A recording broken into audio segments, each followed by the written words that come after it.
इस क्वेश्चन में भी स्टूडेंट को बहुत ज्यादा कंफ्यूजन होता है। देखिए, हमारे पास में एक मोटर है जो वाटर को पंप कर रहा है v वेलोसिटी से। राइट, तो यहाँ पर मैं मान लेता हूँ वेलोसिटी उसकी वाटर की 0 है।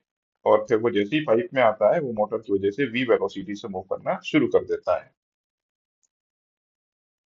तो अगर मैं इसका पानी का डेंसिटी में रो मान लूं, तो एरिया इनटू वॉल्यूम, मान लीजिए ये x है, तो ये एरिया हो गया a इंटू एक्स, ये आपका वॉल्यूम हो गया।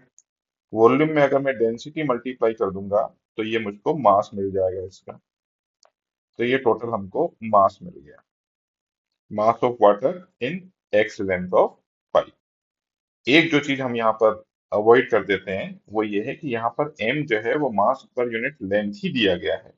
मतलब इस m को पहले तो मैं लेंथ से डिवाइड करता हूँ। तो मास को मैंने x लेंथ से डिवाइड करा तो इसकी वैल्यू जो है वो रो a दी हुई है। तो m मास नहीं है, m मास पर यूनिट लेंथ है। पहली गलती। दूसरा, आप समझिए कि rate at which kinetic energy is imparted to water. तो पहले यहाँ पर पानी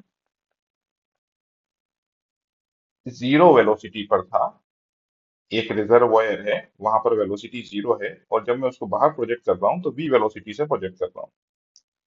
तो रेट का मतलब होता है कितना काइनेटिक एनर्जी मैंने कितने टाइम में दिया। मतलब वो change in kinetic energy upon change in time होगा। और काइनेटिक एनर्जी का चेंज कितना हुआ है, पहले 0 था और बाद में कितना हो गया, हाफ एम वी स्क्वायर।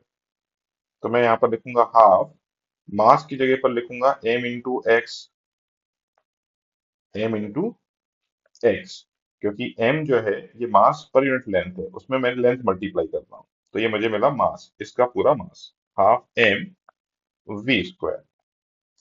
और इनिशियल कितना था, 0, डिवाइडेड बाई, अब टाइम कितना लगा होगा उसको, यहाँ पर पानी इंटर करा और यहाँ पर निकला, उसमें टाइम कितना लगा होगा। एक्स डिस्टेंस ट्रेवल कर रहा है v वेलोसिटी से वो, तो मैंने उसको x बाय v से डिवाइड कर दिया। अब x से x कैंसिल हो जाएगा, हमें मिलेगा n v cube by 3। So answer is D.